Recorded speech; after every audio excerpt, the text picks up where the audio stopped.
अस्सलाम वालेकुम नाज़रीन, कैसे हैं आप? उम्मीद है आप सब ठीक होंगे। अल्लाह ताला हम सब पर अपना करम और फजल बनाए रखे, आमीन सुम्मा आमीन। आज की वीडियो में हम बात करेंगे इस चैनल पर अपलोड वीडियो लताइफ के कनेक्शन के रेफरेंस को लेकर, जो आपने चैनल में कमेंट के ज़रिए अब इजहार किया कि आपको उस वीडियो के अंदर समझ नहीं आई कि बात क्या बताई जा रही है। तो यहाँ पर ये क्लियर करना चाहेंगे, सबसे पहले इस वीडियो में लताइफ की बेदारी के पॉइंट्स पर बात की गई है। यानी जब भी किसी इंसान का लतीफ़ा बेदार होता है और बेदार होने के बाद जब तमाम लताइफ बेदार हो जाते हैं तो उनके आपस में कनेक्शन बनते हैं। उन कनेक्शन के बनने से एक मैसेज बनता है और वो मैसेज के रेफरेंस को लेते हुए इंसान सालिक या रूहानियत की राह पर चलने वाले अपनी इस्लाह और फलाह के ऊपर काम करते हैं।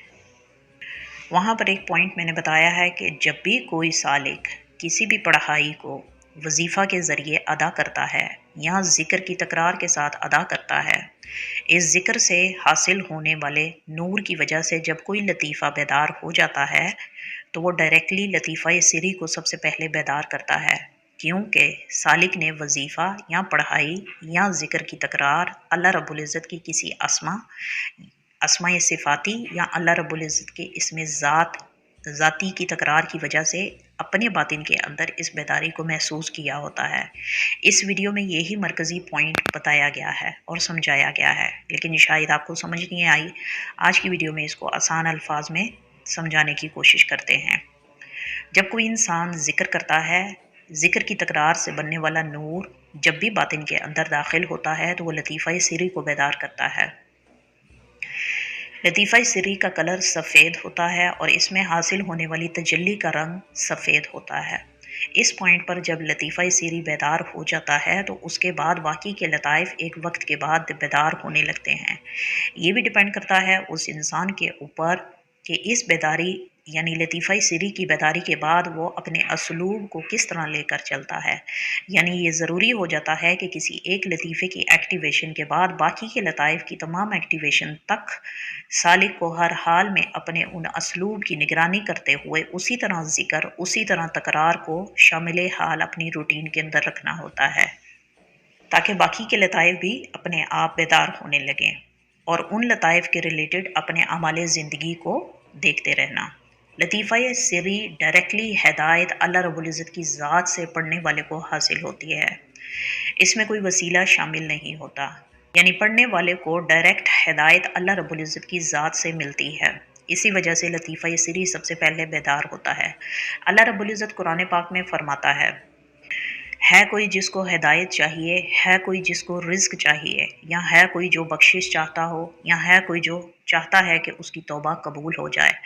अल्लाह रब्बुल इज़्ज़त फ़जर के वक्त चौथे आसमान पर आके अपने बंदों को ये ऑफ़र करता है और ये ऑफ़र्स हर रोज़ की बुनियाद पर फ़जर के वक्त से पहले होती है, लेकिन हम इस पर गौर और तवज्जो नहीं देते। यही वजह है कि यहाँ पर बताने की कोशिश की जा रही है कि जब भी कोई इंसान वजीफ़ा या ज़िक्र की तकरार खालिसन अल्लाह रब्बुल इज़्ज़त के लिए करता है और उसका लतीफ़ा ज़िक्र की हरारत से बेदार होता है तो वो डायरेक्ट अल्लाह की तरफ से ही उसको तजल्ली हासिल होती है, और यही इस वीडियो में बताया गया है। इसमें दिखने वाली बेदारी के वक्त जो रोशनी बंदे को आंखों में नज़र आती है या आपको ख्वाब जो नज़र आते हैं वो ज़्यादातर सफ़ेद रोशनी से मुतल्लिक होते हैं। हाँ, ये अलग बात है कि वो तजल्ली जिस भी ज़िक्र या वजीफ़ा से हासिल हुई हो वो अल्लाह की तरफ से ही होती है, और इस वजह से हर हालत में हर बंदे की बेदारी के वक्त सफ़ेद रोशनी नज़र आने के साथ साथ वो रोशनी सर्कल की सूरत में भी हो सकती है और माइक्रोवेव्स की सूरत में भी नज़र आ सकती है बंद आँखों के अंदर। इसके मुख्तलिफ औकात हो सकते हैं, मुख्तलिफ टाइमिंग हो सकती हैं।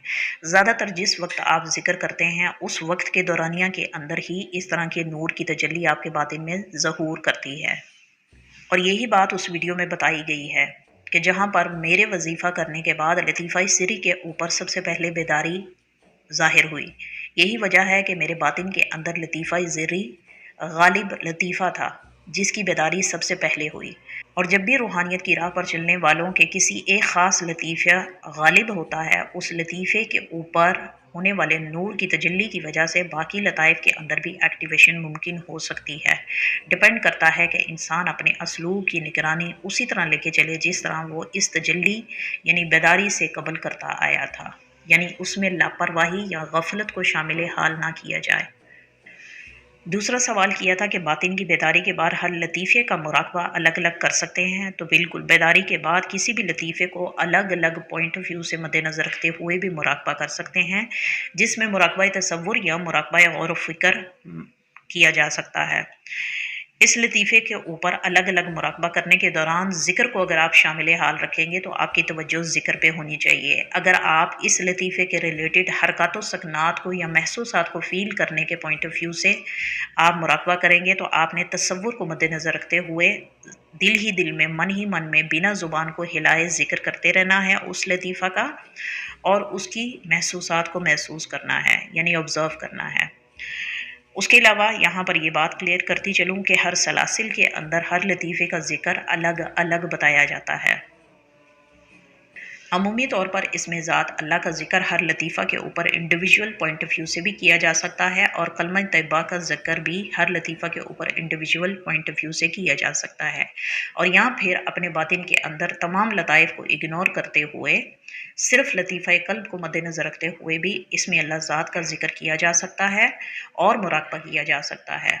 और इसके अलावा कलमा तैयबा का भी ज़िक्र अपने लतीफ़ा कल्ब को मद्देनज़र रखते हुए किया जा सकता है। बस ज़िक्र करने वाले और मुराकबा करने वाले को अपने बातिन के अंदर गालिब लतीफ़े का पता होना चाहिए। जैसे कि मेरे वज़ाइफ में कामयाबी के बाद मेरा गालिब लतीफ़ा लतीफ़ा सिरे था। इसी तरह आपके बातिन के अंदर लतीफ़ा कल्ब हो सकता है, किसी के बातिन के अंदर लतीफ़ा रूह हो सकता है, लेकिन ओवरऑल अगर देखा जाए तो गालिब लतीफ़ा बाकी तमाम लताइफ़ के ऊपर होने वाली तजल्लियात या ज़हूर के ऊपर किसी किस्म की कमी शामिल नहीं करता, बल्कि वो गालिब लतीफ़ा होता है जो पहला मरकज़ होता है आपके बातिन की बेदारी का।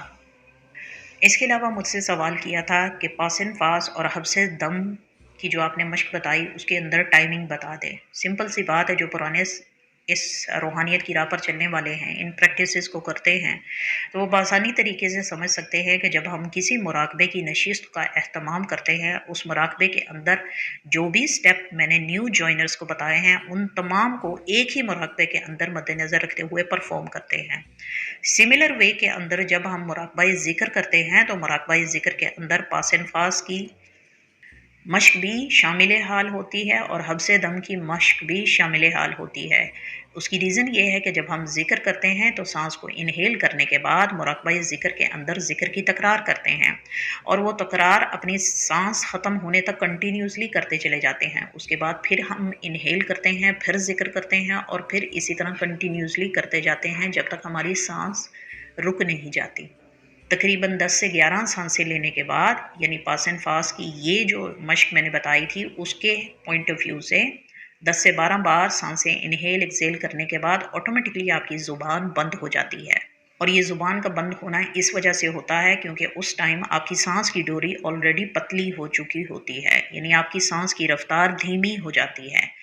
उस मौका पर आपने अपनी सांस को रोकना भी होता है, यानी हब्से दम का वो कुलिया आपने इसी ज़िक्र के अंदर, इसी मुराकबे के अंदर, इसी नशिस्त के अंदर अपनाना होता है।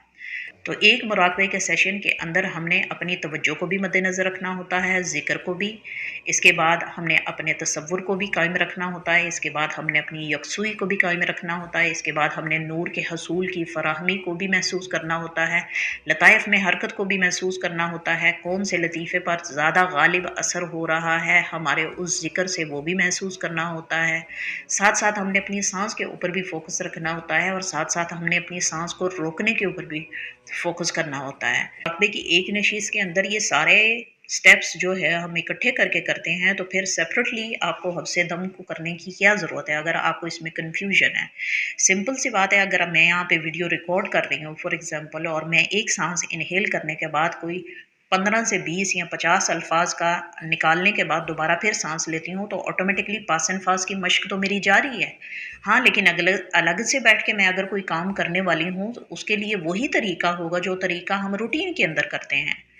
तो आपने ये सवाल किया कि कितनी देर तक करनी है, डिपेंड करता है कि आपने अपनी टाइमिंग के ऊपर कितना अबूर हासिल किया है। मेरी वीडियो को सुनने के दौरान अपनी सांस को रोकें और ज़रा टाइम के ऊपर टाइमर लगा के देखें कि कितने सेकंड आप अपनी सांस को रोक सकते हैं।